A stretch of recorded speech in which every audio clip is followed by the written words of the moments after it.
ಚೆನ್ನಾಗಿ ಈ ರೀತಿ ನೋಡಿ ಪಾದಗಳನ್ನು ಶೇಕ್ ಮಾಡ್ಕೋಬೇಕು. ಸುಮಾರು ಜನಕ್ಕೆ ಪದೇ ಪದೇ ಯೂರಿನ್ ಇನ್ಫೆಕ್ಷನ್ ಆಗುತ್ತೆ. ಆಮೇಲೆ ಗೈನಿಕ್ ಪಾರ್ಟಲ್ಲಿ ಸಮಸ್ಯೆಗಳು ತಲೆದೋರೋದು. ಇವನ್ ಪುರುಷರಲ್ಲಿ ಅಂತ ತೆಗೆದುಕೊಂಡಾಗ ನಿನ್ನೆ ಯಾರೋ ಒಬ್ರು ಫೋನ್ ಮಾಡಿದ್ರು, ಈ ಟೆಸ್ಟಿಕಲ್ಸಲ್ಲಿ ಸ್ವೆಲ್ ಬಂದಿದೆ, ಊತ ಬಂದಿದೆ, ನೋವು ಬರ್ತಾ ಇದೆ ಅಂತ ಹೇಳಿದ್ರು. ಸೊ ಆ ರೀತಿ ಯಾರಿಗಾರ ಸಮಸ್ಯೆ ಆಗಿಬಿಟ್ರೆ ಗಾಬರಿ ಆಗ್ಬಿಡ್ತಾರೆ. ಟೆಸ್ಟಿಕಲ್ಸ್ ಅಂದಾಗ ಶೀಷ್ಣದ ಕೆಳಭಾಗ ಈ ವೃಷಣ ಅಂತ ಕರೀತಾರೆ, ಎರಡು ಗುಂಡು ಬೀಜ ಥರ ಇರ್ತಾರೆ. ಅಲ್ಲಿ ಇವನ್ ಬೇಸ್ಡ್ ಆನ್ ಏಜ್ ಮೇಲೆ ಕೂಡ ಆಗುತ್ತೆ. ಯಾರಿಗಾಗುತ್ತೆ ಅಂದರೆ ಎಸ್ಪೆಷಲಿ ಸೆರೆಂಡ್ರಿ ಲೈಫ್ ಸ್ಟೈಲ್, ಏನು ಓಡಾಟ ಇಲ್ಲ, ಕೂತಿ ಜಾಗದಲ್ಲೇ ಕೂತಿರೋದು, ಗಾಡಿ ಮೇಲೆ ಬರನ್ನ ಓಡಾಡೋದು, ಆಫೀಸಲ್ಲೂ ಕೂತಿರೋದು, ಕೆಲಸದಲ್ಲೂ ಕೂತಿರೋದು, ಈ ರೀತಿ ಮಾಡಿದವರಿಗೆ ಆ ರೀತಿ ಆಗುತ್ತೆ. ಸೊ ಇಲ್ಲಿ ನಾವು ಕೆಲವು ಅಭ್ಯಾಸಗಳು ಮಾಡ್ತೀವಿ ನೋಡಿ, ನಮ್ಗೆ ಅದರ ಬಗ್ಗೆ ಅರಿವೇ ಇಲ್ಲ. ಯಾಕೆಂದರೆ ಈ ರೀತಿ ಕಾಲುಗಳನ್ನು ಒಳ್ಳೆ, ಹಿಂದೆ ಹೇಳಿದೆ ಕಾಲಿಗೆ ವ್ಯಾಯಾಮ ಕೊಡಬೇಕು, ಸ್ಟ್ರೆಚ್ಚಿಗೆ ಒಳಪಡಿಸೋದು, ಕೆಲವು ಅಭ್ಯಾಸಗಳು ಮಾಡಿದಾಗ ಆ ಗೈನಿಕ್ ಪಾರ್ಟಲ್ಲಿ ತುಂಬ ಅದ್ಭುತವಾಗಿ ಸರ್ಕ್ಯುಲೇಷನ್ ಉಂಟಾದಾಗ, ಹಿಂದೆ ಹೇಳಿದೆ ಯೂರಿನರಿ ಪ್ರಾಬ್ಲಮ್ ಆಗ್ಬೋದು, ಅಥವಾ ಓವರಿಸಲ್ಲಿ ಕೆಲವರಿಗೆ ಸಿಸ್ಟ್ ಆಗುತ್ತೆ. ಆ ರೀತಿ ಸಮಸ್ಯೆಗಳಿಗೆ 1-2 ಕಲರ್ ಥೆರಪಿ ಕೂಡ ಹೇಳ್ತೀನಿ ನೋಡಿ. ಆ ಕಲರ್ ಅವ್ರು ಫೋನ್ ಮಾಡಿದ್ರಲ್ಲ ನಿನ್ನೆ ಪ್ರಾಬ್ಲಮ್ ಇದೆ ಅಂತ, ಜಸ್ಟ್ ಒಂದೇ ಕಲರ್ ಅವರು ಹಾಕಿ 2 ಅವರಲ್ಲಿ ಪೇಯ್ನ್ ಇಲ್ಲ, ಆ ಗಾಬರಿ ಇಲ್ಲ. ಅವ್ರು ಹೇಳ್ತಾರೆ ಸರ್ ಒಳ್ಳೆ ದೇವ್ರ ಥರ ಸರ್ ನೀವು ಹೆಂಗೆ ಅಂತ. ಕೆಲವೊಂದು ಕಲ್ಲರ್ಗಳು ಕೆಲವೊಂದು ರಿಫ್ಲೆಕ್ಸಲ್ಲಿ ಹಾಕೋದ್ರಿಂದ ಅದ್ಭುತವಾಗಿ ವರ್ಕ್ ಆಗುತ್ತೆ. ಸೊ ಇಲ್ಲಾಂದರೆ ನಾವು ಗೊಂದಲ ಆಗ್ಬಿಡುತ್ತೆ, ನಾವು ಎಲ್ಲೋಗಿ ಏನು ಮಾಡೋದು, ಗೈನಕಾಲಜಿಸ್ಟ್ ಹತ್ರ ಹೋಗ್ಬೇಕಾ, ಯಾರ ಹತ್ರ ಹೋಗ್ಬೇಕು, ಯಾರ ಹತ್ರ ತೋರಿಸ್ಕೊಳ್ಳೋದು. ಕೆಲವೊಂದು ಪ್ರೈವೇಟ್ ಪಾರ್ಟಲ್ಲಿ ಪ್ರಾಬ್ಲಮ್ ಆದಾಗ ಏನಾಗ್ತದೆ, ಯಾರಿಗೆ ಹೇಳ್ಕೋಬೇಕೋ ಬಿಡಬೇಕು ಅನ್ನೋದು ಗೊಂದಲ ಎಲ್ಲ ಉಂಟಾಗುತ್ತೆ. ಜಸ್ಟ್ ನೋಡಿ, ನೀವು ಚಾರ್ಟ್ ಗ್ರೂಪಲ್ಲಿ ಹಾಕಿದ್ದೀನಿ, ನಿಮ್ಮ ಬಲಗೈ ಕಿರುಬೆರಳು 2ನೇ ಜಾಯಿಂಟ್, ಈ ಓವರೀಸಲ್ಲಿ ಸಿಸ್ಟ್ ಆಯಿತು, ಓವರೀಸಲ್ಲಿ ಇವರಿಗೆ ಸ್ತ್ರೀಯರಿಗೆ ನೀರಿನ ಗುಳ್ಳೆ ಆಗ್ತಾವೆ. ಈ ಭಾಗದಲ್ಲಿ ಏನೋ ಓವರೀಸಲ್ಲಿ ಸಿಸ್ಟ್ ಆದರೆ ಇದೇ ರಿಫ್ಲೆಕ್ಟಲ್ಲಿ, ಅಂದರೆ ಈ ಬಲಗೈ ಕಿರುಬೆರಳು 2ನೇ ಜಾಯಿಂಟಿಗೆ ಆರೆಂಜ್ ಆಗ್ತದೆ, ರಿಂಗ್ ಥರ. ಹಿಂದೆ ಹೇಳಿದೆ ಟೆಸ್ಟಿಕಲ್ ಸ್ಮೆಲ್ ಆಯಿತು, ಅಲ್ಲಿ ಏನೋ ಬೀಜದ ಭಾಗದಲ್ಲಿ ಊತ ಬಂತು, ನೋವು ಬಂತು ಅಂದರೆ ಇದೇ ಭಾಗಕ್ಕೆ just sky blue colour ring ಆಗ್ತದೆ. ವಿತಿನ್ 2 ಅವರ್ಸಲ್ಲಿ ಅವ್ರು ಫೋನ್ ಮಾಡಿರಿ, ದಿವಸ ಹೇಳಿದ್ರು ಸರ್ ಒಂದು ಚೂರು ಪೇಯ್ನ್ ಇದ್ದಿದ್ದು, ಒಂದು 3-4 ದಿನದಿಂದ ಪೇಯ್ನ್ ಅನಿಸ್ತಾ ಇತ್ತು, ತುಂಬ ಹಿಂಸೆ ಅನಿಸ್ತಾ ಇತ್ತು, ನೋಡಿದ್ರೆ ಇವತ್ತಿಲ್ಲ, 2 ಅವರಲ್ಲಿ ಇಲ್ಲ. ಸೊ ಇಲ್ಲಿ ನಾವು ಯೋಗಾಸನ ಅಂತ ಬಂದಾಗ 2 ಅಭ್ಯಾಸ. ಸೊ ಇನ್ನೊಂದು ಯಾರಿಗಾರ ಲೇಡೀಸ್ಗೆ ಯೂರಿನ್ ಇನ್ಫೆಕ್ಷನ್ ಪದೇ ಆಗ್ತಾವೆ. ಇಲ್ಲಿ ಬಲಗೈಯಲ್ಲೋ ಅಥವಾ ಎಡಗೈಲೋ ಈ 2 ಮಧ್ಯದ ಭಾಗದಲ್ಲಿ ಇಲ್ಲಿ ಈ ಭಾಗಕ್ಕೆ ಜಸ್ಟ್ ಈ ರೀತಿ ಬ್ಲಾಕ್ ಕಲರ್ ಹಾಕೋದು. ಈ ರೀತಿ ಕಲರ್ ಹಾಕಿದ್ರೆ ಸಾಕು, ಅದ್ಭುತವಾಗಿ ಯೂರಿನ್ ಇನ್ಫೆಕ್ಷನ್ ಕ್ಯೂರ್ ಮಾಡ್ಕೋಬೋದು. ಸೊ ಪದೇ ಯೂರಿನ್ ಇನ್ಫೆಕ್ಷನ್ ಯಾಕಾಗುತ್ತೆ, ಪದೇ ಓವರೀಸಲ್ಲಿ ಸಿಸ್ಟ್ ಯಾಕಾಗುತ್ತೆ, ಅಥವಾ ಈ ರೀತಿ ಟೆಸ್ಟಿಕಲ್ಸ್ ಸ್ವೆಲ್ಲನ್ ಯಾಕೆ ಬರುತ್ತೆ ಅಂದರೆ ಆ ಭಾಗಕ್ಕೆ ಸರ್ಕ್ಯುಲೇಷನ್ ಇಲ್ಲ. ಹಿಂದೆ ಹೇಳಿದೆ ಸೆರೆಂಡ್ರಿ ಲೈಫ್ ಸ್ಟೈಲ್, ಸುಮ್ಮನೆ ಕೂತಿದ್ದು ಬರೋದು. ಈ ಅಭ್ಯಾಸ ನೋಡಿ, ಇದು ಸ್ತ್ರೀ ಪುರುಷರ ಆಂತರಿಕ ಅಂಗಗಳಿಗೆ ಒಳ್ಳೆ ಬ್ಲಡ್ ಸರ್ಕ್ಯುಲೇಷನ್ ಅನ್ನು ಉಂಟು ಮಾಡುವಲ್ಲಿ. ಸೊ ಈ ರೀತಿ ಮೊದಲಿಗೆ ಕಾಲು ಇಟ್ಕೊಳ್ಳೋದು, ಚಿಟ್ಟೆ ಹೇಗೆ ರೆಕ್ಕೆ ಬಡಿತೋ ಆ ರೀತಿ ಬಡಿತಾ ಹೋಗೋದು ನೋಡಿ, ಈ ರೀತಿ ಮಾಡ್ತಾ ಹೋಗೋದು. ಈ ರೀತಿ ಇದು ಬದ್ಧಕೋನಾಸನ, ಅಥವಾ ಈ ಮೊದಲನೇ ಮೂಮೆಂಟ್ ಮಾಡ್ತೀವಲ್ಲ ಇದಕ್ಕೆ ಪಾತ್ರಗಿತ್ಯಾಸನ ಅಂತ, ಬಟರ್ಫ್ಲೈ ಪ್ಲೋಸ್ ಅಂತ ಕೂಡ ಕರೀತಾರೆ. ಸೊ ಈ ರೀತಿ ಚೆನ್ನಾಗಿ ಮಾಡ್ತಾ ಹೋಗೋದು. ಒಂದು 3 ಅಭ್ಯಾಸ ಬರುತ್ತೆ, ಬೇಸಿಕ್ ಟು ಅಡ್ವಾನ್ಸ್ ಅನ್ನೋ ಥರ ಇರುತ್ತೆ. ನಿಮ್ಮ ಸಾಮರ್ಥ್ಯಕ್ಕೆ ಅನುಸಾರವಾಗಿ ಮಾಡಿ. ಹಿಪ್ಪಲ್ಲಿ ಕೆಲವರಿಗೆ ಬಿಗಿತ್ವತೆ ಇದ್ದಾಗ ಇದು ಕಷ್ಟ ಸಾಧ್ಯವಾಗಿ ತಲೆದೋರುತ್ತೆ, ಕೆಲವರಿಗೆ ಇದು ತುಂಬ ಸಡಿಲ ಅಂತ ಕೂಡ ಅನ್ನಿಸ್ಬೋದು. ಇಲ್ಲಿ 20-30 ಬಾರಿ ಈ ರೀತಿ ಮಾಡಿದ ಮೇಲೆ ಕಾಲು ಚಾಚ್ಬಿಟ್ಟು ರಿಲ್ಯಾಕ್ಸ್ ಆಗ್ಬಿಟ್ಟು, ಇದು ಮೊದಲನೇ ಹಂತ. 2ನೇದರಲ್ಲಿ ಇದರಲ್ಲೇ ಮುಂದುವರೆದ ಭಾಗ ಸ್ವಲ್ಪ ಅಡ್ವಾನ್ಸ್ ಆಗಿ ಕಾಲು ಸ್ವಲ್ಪ ಇನ್ನೂ ಕ್ಲೋಸಪ್ಪಲ್ಲಿ ಇಟ್ಕೊತೀರಾ. ಕ್ಲೋಸಪ್ಪಲ್ಲಿ ಇಟ್ಕೊಂಡಾಗ ಬ್ರೀತ್ ಔಟು ಸ್ವಲ್ಪ ಡೀಪ್ ಇರಬೇಕು, ಇಲ್ಲಾಂದ್ರೆ ಏನಾಗ್ತದೆ ಈ ತೊಡೆ ಸಂದುಗಳಲ್ಲಿ ಪೇಯ್ನ್ ಆಗ್ತದೆ ನೋಡಿ. ಕೆಲವರಿಗೆ ತೊಡೆ ಭಾಗ ಟಚ್ ಆಗ್ಬೋದು, ಟಚ್ ಆಗದೆ ಇರ್ಬೋದು. ಸಾಮರ್ಥ್ಯಕ್ಕೆ ಅನುಸಾರವಾಗಿ ಮಾಡಿ, ಅದರೊಂದಿಗೆ ಗುರಿಗೋಲಾಗಲಿ, ಎಲ್ಲಿ ನಿಮ್ಮ ತೊಡೆನ ಮ್ಯಾಟಿಗೆ ಅಂದರೆ ಗ್ರೌಂಡಿಗೆ ಟಚ್ ಮಾಡೋ ಪ್ರಯತ್ನ ಕೂಡ ಮಾಡ್ತಾ ಹೋಗ್ಬೇಕು.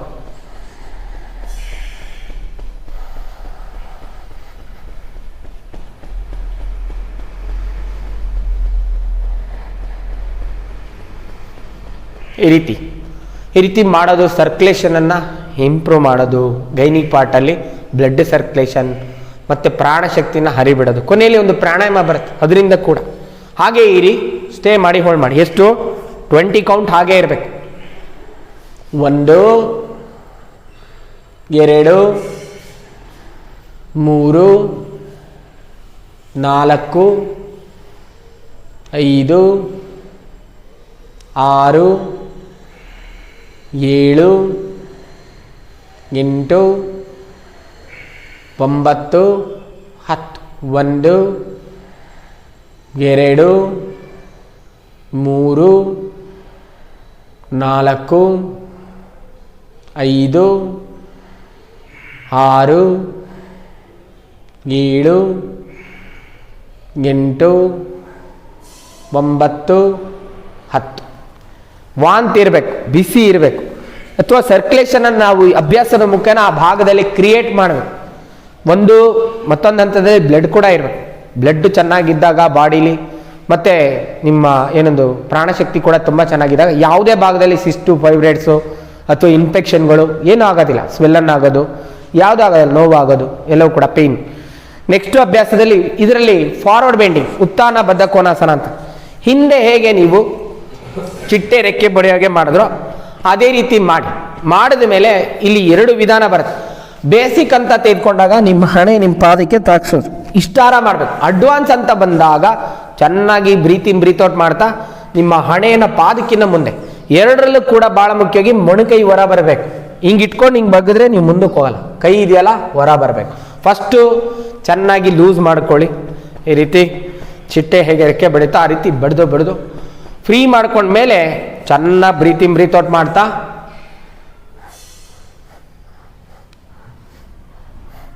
ಹೋದ್ಮೇಲೆ ಫುಲ್ಲು ಹಣೆ ತಾಕ್ತು ಅಂದರೆ ಒಂದು 10 ಉಸಿರಾಟ ಇದ್ದು ಮೇಲೆ ಬನ್ನಿ.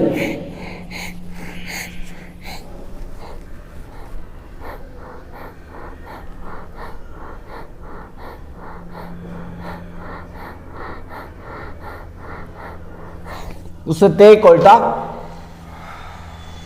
ನಿಧಾನವಾಗಿ ಮೇಲೆ ಬಂದಾಗ ಕಾಲು ಬಿಡಿಸ್ಕೊಬಿಡಿ. ಚೆನ್ನಾಗಿ ಪಾದಗಳನ್ನು ಹೇಗೆ ಮಾಡ್ಕೊಳ್ತೀರಾ. ನೆಕ್ಸ್ಟ್ ಒನ್ ಇದು ಉತ್ಥಾನ ಬದ್ಧ ಕೋನಾಸನ ಆಯ್ತಲ್ಲ. ನೆಕ್ಸ್ಟ್ ಒನ್ ಉತ್ತಿತ, ಅಂದರೆ ಕಾಲನ್ನ ಸ್ವಲ್ಪ ಮೇಲೆ ತರೋದು. ಇದು ಕೂಡ ಅದ್ಭುತವಾಗಿ ನಿಮ್ಮ ಗೈನಿಕ್ ಪಾರ್ಟಿಗೆಲ್ಲ ಸರ್ಕ್ಯುಲೇಷನನ್ನು ಉಂಟು ಮಾಡುತ್ತೆ. ಸೊ ಮತ್ತೆ ಏನು ಮಾಡ್ತೀರಾ, ಕಾಲು ಕೂರಿಸಿ ಈ ರೀತಿ ಚಿಟ್ಟೆ ಹೇಗೆ ರೆಕ್ಕೆ ಬಡಿತಾ ಇರ್ತಾ ಬಡಿದು ಬಿಟ್ಟ ಮೇಲೆ ಕಾಲನ್ನ ಕೂರಿಸಿಟ್ಕೊಳ್ಳಿ. ಇದು ಏಕಾಗ್ರತೆಗೂ ಕೂಡ, ಹಿಂದಕ್ಕೆ ಹೋದರೆ ಬೀಳಂಗಾಗ್ಬೋದು, ಎಚ್ಚರಿಕೆ ಇರಲಿ. ಹಾಗೆ ಹಿಡಿದಿಟ್ಕೊಳ್ಳಿ. ನಿಮ್ಮ ಗಮನ ಎಲ್ಲಿರಬೇಕು ಅಂದರೆ ನಿಮ್ಮ ಜನನೇಂದ್ರಿಯದ ಭಾಗದ ಒಳ ಕಡೆ ಇರಬೇಕು. ಹಾಗೆ ಇರಿ. ಎಷ್ಟು 20 ಕೌಂಟ್ ಇರಬೇಕು. 1 2 3 4 5 6 7 8 9 10. 1 2 3 4 5 6 7 8 9 10. ನಿಧಾನವಾಗಿ ಕಾಲು ಬಿಡಿಸ್ಕೊ. ಮತ್ತೊಮ್ಮೆ ಚೆನ್ನಾಗಿ ಪಾದಗಳನ್ನು ಚೆಕ್ ಮಾಡ್ತೀವಿ. ಇಷ್ಟು ಮಾಡಬೇಕು. ಯಾರ್ಯಾರು ಮಾಡಬಾರ್ದು ಅಂದರೆ ಸಿವಿಯರ್ ಆಗಿ ಯಾರಿಗಾರ ಹಿಪ್ಪು ಜಾಯಿಂಟಲ್ಲಿ ಏನಾರ ಸಮಸ್ಯೆ ಇದ್ದರೆ, ಅಥವಾ ಆ್ಯಂಕಲ್ ಪೇಯ್ನ್ ಇದ್ದರೆ, ಅಥವಾ ಸಿವಿಯರ್ ಆಗಿ ನೀ ಪೇಯ್ನ್ ಇದ್ದರೆ ಅವ್ರು ಮಾಡಬಾರ್ದು. ಬಟ್ ಇವೆಲ್ಲವೂ ಕೂಡ ಅವು ಯಾವುದೇ ಸಮಸ್ಯೆಗಳು ಬರದಂತೆ ಪ್ರೊಟೆಕ್ಟನ್ನು ಮಾಡಬಾರ್ದು. ಸೊ ಹಾಗಾಗಿ ಚೆನ್ನಾಗಿ ಎಲ್ಲ ಈ ಕಾಲುಗಳ ಸ್ಥಿತಿಪಕ್ವತೆ ತುಂಬ ಚೆನ್ನಾಗಿದ್ದಾಗಲೇ ಈ ಅಭ್ಯಾಸಗಳನ್ನು ನಿರಂತರ ರೂಢಿಸ್ಕೊಂಬಂದಾಗ ಸ್ತ್ರೀ ಪುರುಷರ ಆಂತರಿಕಾಂಗಗಳ ಸಮಸ್ಯೆಗಳು ಕೂಡ ಬರೋದಿಲ್ಲ. ಇಲ್ಲಿ ಜಿಗ್ಜಾಗ್ ಮಾಡಿ ಜೋಲಿ ಮಾಡಿ ಮೇಲೆ ಬಂದ್ಬಿಡಿ. ಒಂದು ಪ್ರಾಣಾಯಾಮ, ಮಂತ್ರ ಪ್ರಾಣಾಯಾಮ ಹೇಗೆ ಉಸಿತೇಕೊಳ್ತಾ ಉಸಿರು ಹೊರಾಗ್ತಾ, ಉಸಿತೇಕೊಳ್ತಾ ಉಸಿರು ಹೊರಾಗ್ತಾ, ಹೇಗೆ ಉಸಿತೇಕೊಳ್ತಾ ಉಸಿರು ಹೊರಾಗ್ತಾ, ಉಸಿತೇಕೊಳ್ತಾ ಉಸಿರು ಹೊರಾಗ್ತಾ 8 ರಿಂದ 10 ಬಾರಿ ಆದ ನಂತರ ಕಾಲು ಕೂಡಿಸಿ ಉಸಿರು ಹೊರಾಗ್ತಾ ಮೇಲೆ, ಉಸಿತೇಕೊಳ್ತಾ ಬೆನ್ಮೇಲೆ, ಹೋಲ್ ಸ್ಪೈನ್ ಮಸಾಜಿಗೆ ಒಳಗಾದಂಗೆ ಹೊಳ್ಳಾಡಿ ಮೇಲೆ ಕೆಳಗೆ 3 ಬಾರಿ, ಸೈಡಾಗಿ 3 ಬಾರಿ,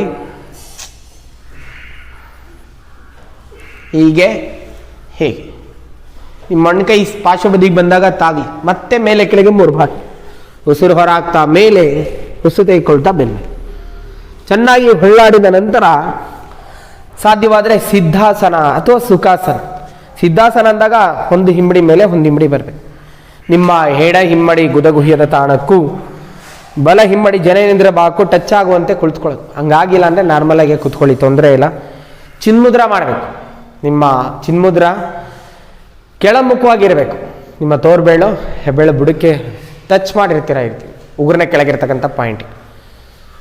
ಹಸ್ತ ಕೆಳಮುಖ ಮಾಡಿರ್ತೀರ, ಚಿನ್ಮುದ್ರ ಮಾಡಿರೋದು. ನಿಮ್ಮ ಗಮನ ಎಲ್ಲಿರಬೇಕು, ನೇರ ಜನನೇಂದ್ರಿಯದ ಭಾಗದ ಒಳ ಕಡೆ ಇರಬೇಕು. ಇದಕ್ಕೆ ಸ್ವಾದಿಷ್ಠಾನ ಚಕ್ರ ಮಂತ್ರ ಪ್ರಾಣಾಯಾಮ ಅಂತ ಹೇಳ್ತಾರೆ. ಸ್ವಾದಿಷ್ಠಾನ ಚಕ್ರ ಅಂತ ಬಂದಾಗ, ಮಂತ್ರ ಪ್ರಾಣಾಯಾಮ ಅಂತ ಬಂದಾಗ ಒಮ್ ಅಂತ ಉಚ್ಚಾರಣೆ ಮಾಡೋದು. ಪ್ರಾಣ ಪ್ಲಸ್ ಆಯಾಮ, ಪ್ರಾಣಾಯಾಮ. ಪ್ರಾಣ ಅಂದಾಗ ಚೈತನ್ಯ ಶಕ್ತಿ, ಆಯಾಮ ಅಂದರೆ ಅದನ್ನು ಇನ್ನಷ್ಟು ವಿಸ್ತರಣೆ ಮಾಡೋದು. ನೀವು ಗಮನ ಹರಿಸಿದ್ರೆ ಸಾಕು, ಕಾನ್ಶಿಯಸ್ಲಿ ಪ್ರಾಕ್ಟೀಸ್ ಮಾಡಿದ್ರೆ ಸಾಕು. ಇಲ್ಲೆಲ್ಲ ಒಂದು ರೀತಿ ವೈಬ್ರೇಟ್ ಕ್ರಿಯೇಟ್ ಆಗುತ್ತೆ. ಅದು ಆರೋಹಣ ಅವರೋಹಣದೊಂದಿಗೆ ಉಚ್ಚಾರಣೆ ಮಾಡೋದು. ಡೀಪ್ ಬ್ರೀತ್ ತಗೋಬೇಕು. ವಂ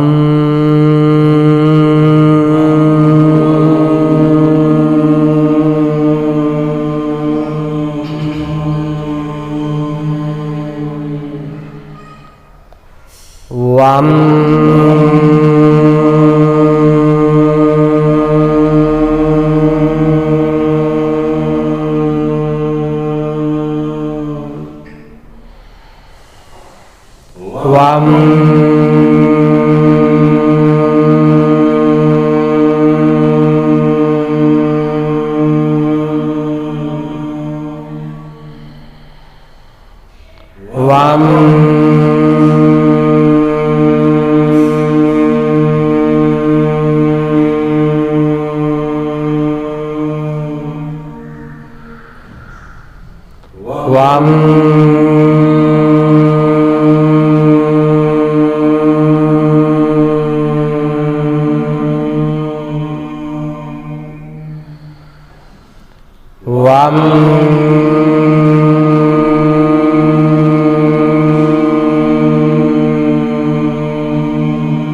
ವಂ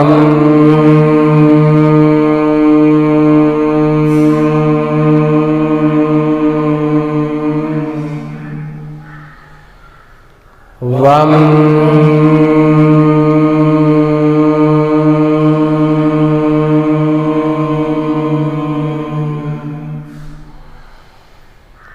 ವಂ ವಂ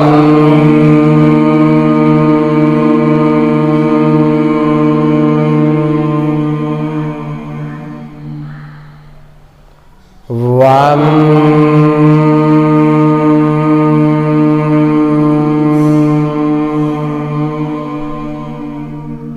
ಸ್ಟಾಪ್ ದಿ ಪ್ರಾಕ್ಟೀಸ್. ಇದಕ್ಕೆ ಕಾಲದ ಪರಿಮಿತಿ ಇಲ್ಲ. 15-20 ನಿಮಿಷದವರೆಗೂ ಮಾಡ್ಬೋದು. ಕೇವಲ ನೀವು ಒಮ್ ಅಂತ ಉಚ್ಚಾರಣೆ ಮಾಡೋದ್ರಿಂದನೇ ಸ್ತ್ರೀ ಪುರುಷರ ಆಂತರಿಕ ಅಂಗಗಳ ಸಮಸ್ಯೆ ನಿವಾರಣೆ ಆಗುತ್ತೆ. ಅಲ್ಲಿ ಯಥೇಚ್ಛವಾದ ಪ್ರಾಣಶಕ್ತಿ ಹರಿದು ಅಲ್ಲಿ ತಲೆದೋರದಂಥ ಸಮಸ್ಯೆಗಳನ್ನು ನಿವಾರಣೆ ಮಾಡ್ಬೋದು. ಸೊ ಪ್ರಾಣಾಯಾಮನ ಹಾಗೇನೆ ಯಾವ ಭಾಗಕ್ಕೆ ಬೇಕಾದ್ರೆ ನೀವು ಪ್ರಾಣಶಕ್ತಿಯನ್ನು, ಬ್ಲಡ್ಡನ್ನು ಸರ್ಕ್ಯುಲೇಷನ್ ಮಾಡಿ ಎನನ್ಸ್ ಮಾಡ್ಬೋದು, ಉದ್ದೀಪನಗೊಳಿಸ್ಬೋದು ಆ ಭಾಗವನ್ನು ಅಂತ ಹೇಳ್ತಾರೆ. ಅದು ಪ್ರಾಣಾಯಾಮದಿಂದ ಮಾತ್ರ ಸಾಧ್ಯ. ನಿಧಾನವಾಗಿ ಸಾವಕಾಶವಾಗಿ ಬೆನ್ನಿನ ಮೇಲೆ ಮನಬಿಡಿ. ಇಲ್ಲಿ ಕೆಲವು ಪ್ರಜ್ಞಾಪೂರ್ವಕವಾದ ಉಸಿರಾಟ. ಉಸಿರು ತೇಯ್ಕೋಬೇಕಾದ್ರೆ ದೇಹದ ಮುಂಭಾಗದ ಎಲ್ಲ ಅವಯವಗಳನ್ನು ಗಮನಿಸೋದು. ಉಸಿರು ಹೊರ ಹಾಕ್ಬೇಕಾದ್ರೆ ದೇಹದ ಹಿಂಭಾಗದ ಎಲ್ಲ ಅವಯವಗಳನ್ನು ಗಮನಿಸೋದು. ಉಸಿರು ತೇಯ್ಕೋಬೇಕಾದ್ರೆ ದೇಹದ ಮುಂಭಾಗದ ಅವಯವಗಳನ್ನು ಗಮನಿಸಿ. ಈ ಪ್ರಜ್ಞಾಪೂರ್ವಕವಾದ ಉಸಿರಾಟ ದೇಹದಲ್ಲಿ ತಕ್ಷಣದಲ್ಲಿ ಆಯಾಸಯುಕ್ತ ನೋವು ನಿವಾರಣೆ ಮಾಡುತ್ತೆ. ದೇಹದಲ್ಲಿ ಚೈತನ್ಯತೆಯನ್ನು ಉಂಟು ಮಾಡುತ್ತೆ. ಅಭ್ಯಾಸದ ಮೇರೆಗೆ ಉಂಟಾಗಿರ್ತಕ್ಕಂಥ ಆಯಾಸ, ಬಳಲಿಕೆ, ನೋವು ಎಲ್ಲವೂ ಕೂಡ ದೂರ ಆಗಿ ಮತ್ತೆ ದೇಹದಲ್ಲಿ ಎನರ್ಜಿನ ಮರುಕಳಿಸಿ ಪಡೆಯಲಿಕ್ಕೆ ಕೆಲವು ಪ್ರಜ್ಞಾಪೂರ್ವಕವಾದ ಉಸಿರಾಟ ಮಾಡೋದು. ಉಸಿರು ಹೊರ ಹಾಕ್ಬೇಕಾದ್ರೆ ಹಿಂತಲೆ ಭಾಗ, ಕತ್ತು, ಬೆನ್ನು, ಭುಜ, ಸೊಂಟ, ಪೃಷ್ಠದ ಭಾಗ, ಹಿಂತಲೆ ಭಾಗ, ಮೀನಿನ ಕಂಡ, ಹಿಮ್ಮಡಿ ಪಾದದವರೆಗೆ ಗಮನ ಹರಿಸಿ. ಕಾಲ್ಬೆಳಿಂದ ನತ್ತಿಯವರೆಗೆ, ನತ್ತಿಯಿಂದ ಕಾಲ್ಬೆಳವರೆಗೆ. ದೀರ್ಘವಾದ ಆಳವಾದ ಉಸಿರಾಟ, ವಿಶ್ರಾಂತಿ.